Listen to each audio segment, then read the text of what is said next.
एक घर में 3 भाई और एक बहन थी। बड़ा और छोटा पढ़ने में बहुत तेज थे। उनके माँ बाप वैसे तो उन चारों से बेहद प्यार करते थे, मगर मझले बेटे से थोड़ा परेशान से थे। बड़ा बेटा पढ़ लिख कर डॉक्टर बन गया, छोटा भी पढ़ लिख कर इंजीनियर बन गया, मगर मझला बिल्कुल आवारा और गवार बन के ही रह गया। सबसे बड़े बेटे और सबसे छोटी बेटे की शादी हो गई और बहन ने लव मैरिज कर ली।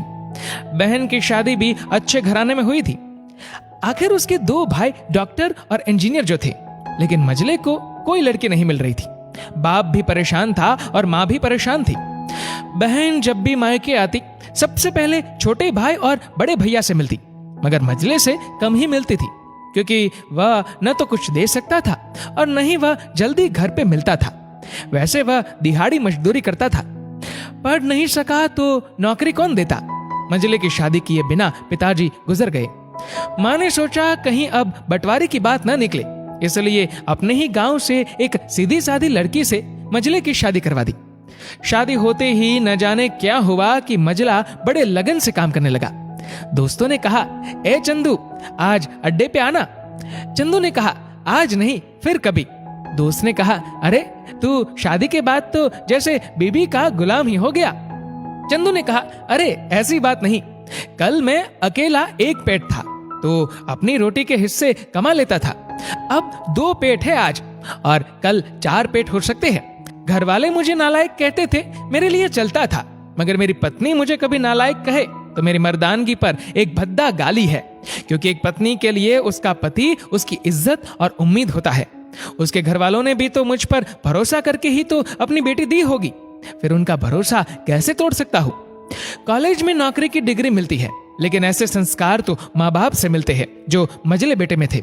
इधर घर पे बड़ा और छोटा भाई और उनकी पत्नियां मिलकर आपस में फैसला करते हैं कि जायदाद का बंटवारा हो जाए, क्योंकि हम दोनों लाखों कमाते हैं मगर मझला ना के बराबर कमाता है। लेकिन माँ मन ही मन मझले बेटे से बहुत प्यार करती थी और उसकी बहुत देखभाल भी करती थी, इसलिए वह बंटवारा नहीं चाहती थी।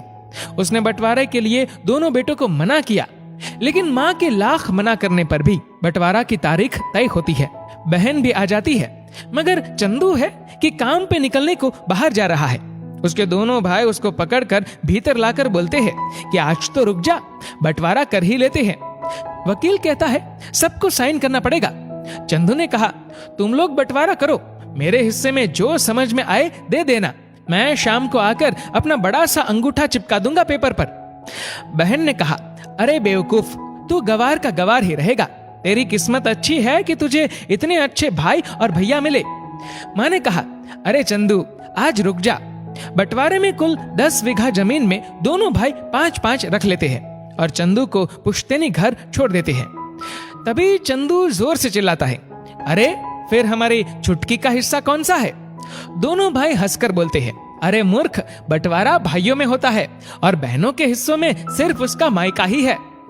चंदू ने कहा, ओ, शायद पढ़ा लिखा न होना भी मूर्खता ही है। ठीक है, आप दोनों ऐसा करो, मेरे हिस्से की वसीयत मेरी बहन छुटकी के नाम कर दो।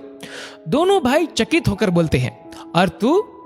चंदू माँ की ओर देख के मुस्कुराते बोलता है, मेरे हिस्से में माँ है ना। फिर अपनी बीबी की ओर देखकर बोलता है मुस्कुरा के, क्यों चंदूनी जी, क्या मैंने गलत कहा? चंदूनी अपनी सांस से लिपट कर कहती है, इससे बड़ी वसीयत क्या होगी मेरे लिए कि मुझे माँ जैसी सासू मिली और बाप जैसा ख्याल रखने वाला पति। बस यही शब्द थे जिसने बंटवारे को सन्नाटे में बदल दिया। बहन दौड़कर अपने गवार भैया से गले लगकर रोते हुए कहती है कि माफ कर दो भैया मुझे, क्योंकि मैं समझ न सकी आपको। चंदू ने कहा, इस घर में तेरा भी उतना ही अधिकार है जितना हम सभी का। मेरे लिए तुम सब बहुत अजीज हो, चाहे पास रहो या दूर। माँ का चुनाव इसलिए किया ताकि तुम सब हमेशा मुझे याद आओ, क्योंकि ये वही कोख है जहां हमने 9 महीने गुजारे। माँ के साथ तुम्हारी यादों को भी मैं रख रहा हूँ। दोनों भाई दौड़कर मजले से गले मिलकर रोते रोते कहते हैं, आज तो तू सचमुच का बाबा लग रहा है। सबकी पलकों पे पानी ही पानी। सबने बंटवारे का फैसला त्याग दिया और सब एक साथ ही रहने लगते हैं। दोस्तों, इस वीडियो को लेकर आपकी क्या राय है नीचे कमेंट करके जरूर बताएगा। और अगर आपको वीडियो अच्छा लगा हो तो इस वीडियो को लाइक करेगा, शेयर करेगा ज्यादा से ज्यादा लोगों तक। और ऐसे ही और भी इंस्पिरेशनल वीडियोस के लिए सब्सक्राइब करें हमारे यूट्यूब चैनल को और फेसबुक पर फॉलो करें हमारे पेज को। धन्यवाद।